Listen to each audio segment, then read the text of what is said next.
नमस्कार। News control India आज पहुंचा है वार्ड नंबर 20 में, जहां के पार्षद देवेंद्र सिंह जी हमारे बीच मौजूद हैं। आइए उनसे जानते हैं कि उन्होंने अपने कार्यकाल में क्या क्या काम जनता के हित में करवाए हैं। सर, बहुत बहुत स्वागत है पहले तो आपका चैनल पर। बहुत नमस्कार आपको, आपका बहुत बहुत धन्यवाद आप मेरे वार्ड में आए। सर, जानना चाहूँगा कि अभी जो आपका कार्यकाल बीत रहा है, इसमें आपने जनता के लिए क्या क्या कार्य कराए हैं? देखिए, मैं 2 बार से पार्षद हूँ यहाँ जी और जनता के लिए कार्य, देखिए नाली सड़क वगैरह का निर्माण तो हर बार होता ही है जी, और वो जी। फंड भी उसी के लिए आता है। जी एक बड़ी टंकी, यहाँ पानी की बहुत समस्या थी, एक बड़ी टंकी का निर्माण करा, ओवरहेड टैंक का हमने निर्माण जी। करा, जो हमने एक अपने संस्था गुरुद्वारे से 4 करोड़ रुपए की प्रॉपर्टी जो है जी वो पानी के टैंक के लिए लेके दी। जी उसके अलावा शौचालय का निर्माण करा, यहाँ पे सामुदायिक भवन का निर्माण करा। जी यहाँ सीवर लाइन नहीं थी, चंदन नगर में पूरे में सीवर लाइन नहीं थी, जी उस सीवर लाइन डलवाई, पानी की पाइपों का निर्माण करवाया। जी इसके अलावा मेरे क्षेत्र में एक नाला है चंदन नगर में, उसको लगभग हमने 75% कवर करवा दिया, जी। जो मुख्य समस्या थी हमारी। जी अब वो आगे उसका थोड़ा सा काम जो रहता है वो भी लगभग 15-20 दिन में, महीने में वो शुरू PWD करने वाली है उसको। जी और काफ़ी साइडों पे जहाँ भी जो थी टाइलों के निर्माण की टाइल लगवाई, काफ़ी अतिक्रमण हटवा के उस जगह को सही जगह पे उसको करवा के जी। अपने स्थान पे करके सुंदर बनाने की कोशिश करी। और रेस कोर्स में गुरु गोविंद सिंह चौक हमने बनवाया, जो जी। कि एक धार्मिक आस्था थी जी, होगी। जी। इसके अलावा मैंने बन्नू स्कूल चौक का जो वो है श्री राम चौक जी। पास करवाया, जी। तो वो भी उसका भी अतिशीघ्र निर्माण हम लोग करवाने वाले हैं। जी सर, जानना चाहूँगा कि जो क्षेत्र है आपका वार्ड नंबर 20, ये कहाँ से कहाँ तक आता है? कौन कौन से एरिया इसमें आते हैं? देखिए, चंदन नगर में हिंदू मुस्लिम सिख ईसाई सब आते हैं। जी ये लगभग शुरू होता है रेस्ट कैंप से, जी जहाँ मस्जिद है। हाँ जी। मस्जिद से लेके मस्जिद, फिर उसके बाद कब्रिस्तान का एरिया, एक क्रिश्चियनों का कब्रिस्तान है, जी। वो भी इसी में आता है। और उसके वहाँ से लेके ये जो है CMI जो हॉस्पिटल है, जी। तो मतलब एक कोना रेस्ट कैंप का लगता है रेलवे स्टेशन के से जुड़ता हुआ, और एक ये CMI का एरिया है जो ये लगता है। लगभग 8000 के करीब आबादी है मेरे क्षेत्र में। सर, जैसे कि जो आपका वार्ड है, ये लंबाई की दशा में मुझे लगता है कि CMI कहाँ पे है और त्यागी रोड कहाँ पे है, रेस्ट कैंप कहाँ पे है, तो आप कैसे मतलब मैनेज कर लेते हैं चीज़ों को? देखिए, ऐसा है कि हमारा क्षेत्र लगता है, लेकिन हम लोग बचपन से यहाँ रहे हुए हैं, तो उस हिसाब से हमें कुछ ऐसा लगता नहीं, क्योंकि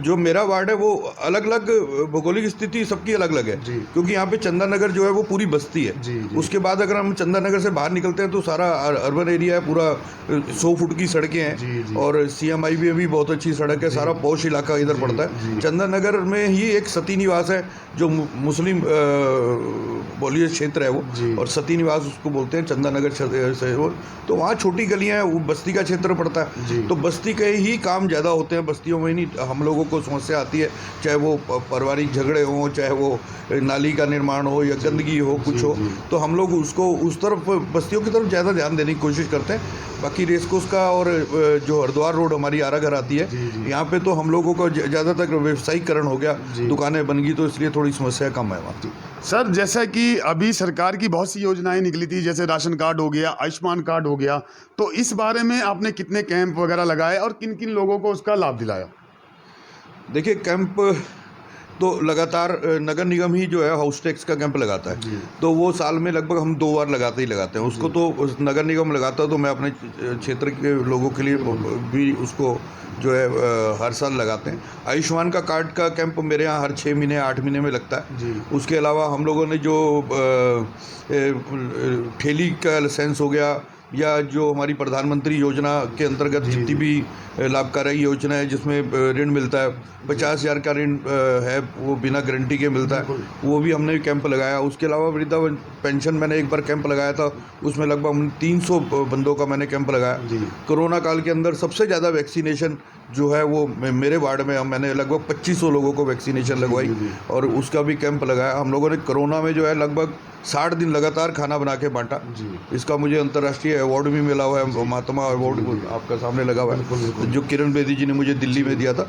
तो काम होते रहते हैं, क्योंकि कोरोना भी बीच में आया, उसकी वजह से कई विकास कार्य भी रुके, उसकी वजह से कई और कार्य भी हुए, समाज सेवा भी साथ में होती रही, राजनीति भी होती रही। तो ऐसे करके हम लोगों ने सब कुछ करा, कुछ छोड़ा नहीं हमने, जिस चीज़ को जो जरूरत थी जनता के हिसाब से जो डिमांड थी उसको करा वक्त के हिसाब से। सर जानना चाहूँगा, जैसे कि अभी चुनाव नज़दीक है, यदि आप जीत के दोबारा से या तिबारा से पार्षद बनते हैं तो पहली प्राथमिकता आपके लिए क्या रहेगी जनता के लिए?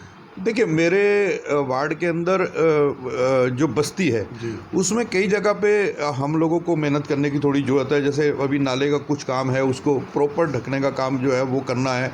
उस लाइन में जो सीवर लाइन है, कई 2 फुट की 3 फुट की गलियां हैं, उसमें सीवर लाइन नहीं पहुंच पाई है। कई जगह पे हमें समस्या आती है कि जैसे नाली वगैरह है उसके अंदर से पानी की पाइपें निकल के जा रही है जिससे कूड़ा रुकता है, तो उसकी व्यवस्था ठीक करवानी है। क्योंकि सबकी 20 घर अगर एक गली के अंदर है तो वो नाली से ही 20 पाइपें जा रही हैं, तो एक पाइप ले जाके अंदर गली के अंदर से ही कनेक्शन दिया जाएगा ताकि नाली में कूड़ा वगैरह ना रुके।